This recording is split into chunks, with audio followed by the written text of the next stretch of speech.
Okay, now you can see in that particular portion, previously we have started, after understanding this part, we have listened to the theoretical part, then go through to the practical part, practical session, that how we can get the output.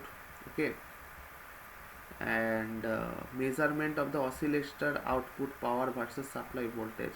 That means there is another table that first of all turn the power meter on, calibrate power meter to 0, raise the connected diode voltage in 0.5 volt increment, and record the power indication on the power meter and the attenuator setting.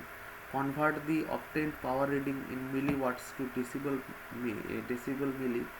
millidecibel, then add the attenuation in dB to dBm.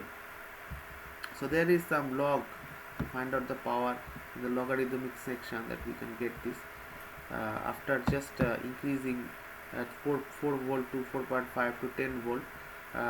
We have to find out the power meter reading, converted power, attenuator setting, Gunn diode output, and Gunn diode output in milliwatt and decibel per meter. Okay, so largely we will get the decibel per meter, then we will convert it to the milliwatt, or if we find out the milliwatt section, you can largely use this equation to find out what is, that is to convert the 11 decibel meter, sorry, millidecibel uh, to milliwatts. That is the law of that is the formula of conversion. So then you can draw the graph of showing the relationship between supply voltage and the output voltage power. That is the P out versus V in versus P out section.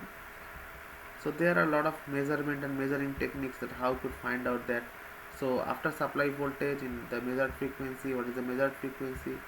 So you have to find out these things in that particular uh, experiment.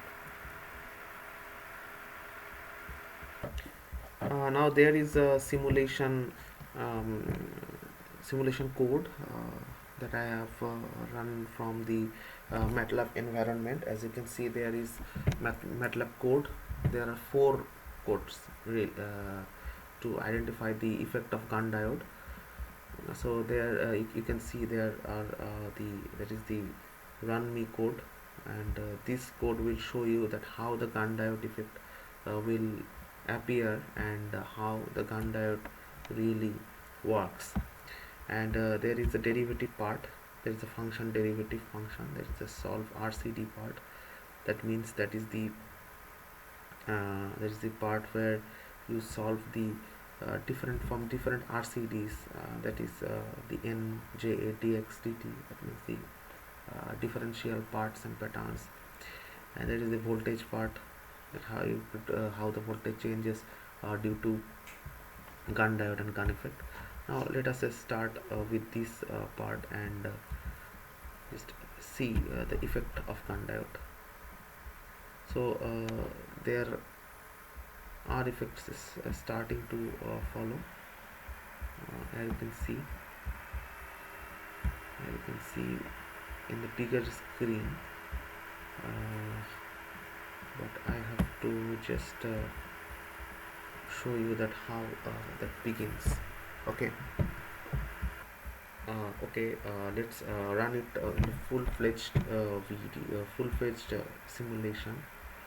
As you can see here, there is the electric field in XD distribution. After the 3000 volt that crosses through this peak, the current starts to flow. The GD current, the Gunn diode current now start to flow, and increasingly that increase, and the voltage also increased in the GD voltage, as you can see here. And there is an inverse space charge distribution. The charge distribution is one of the fact. Now you can see the total effect of that. After that is the kilovolt region now. If that is increases from 3000 volt per centimeter, then the current starts to flow. Now just look at the simulation quite clearly, that how the current and the voltage will change now. Now the drift came after that, after some time, after some 5 micrometer or 10 micrometer time. the drift changes. Now the pulse and peaks has been started to flow. So after an over evolving and increasing current, now get rippled. Now that is rippling in some nanosecond region. As you can see, there is a ripple between that. Now I will just illustrate that in that part. Now you can see there is there is a ripple between that, and in the wider screen now you can see that how that it changes. Okay, the ripple now coming beyond the ampere state and also the volt state. You can see the total change of that. The total simulation will go through to it. Now that is the electric field distribution at the points the picosecond the time. That is, the steps are quite smaller in that particular section. As you can see, the ampere, the current and the voltage has been changed. So that is gonna be the plot of this particular experiment. So what you should do, that is the experimental uh, observation that came forward. That is the current uh, plot due to time. There is the voltage plot due to time.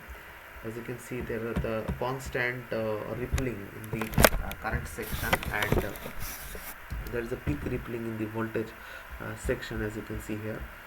So let us stop the simulation and start again after that. So I think you understand the effect of the Gunn effect, and really you understand it by the coding that I have made here. There are some block set Simulink model 2. You can find out the Gunn effect. So that's not the part, but the part is that by this code I have run the effect of the domain mode, stable domain mode effect of the Gunn diode. Thank you very much for being with me with this long lecture of Gunn diode. In next series I will go through to different simulations of different type of components in microwave. Thank you very much.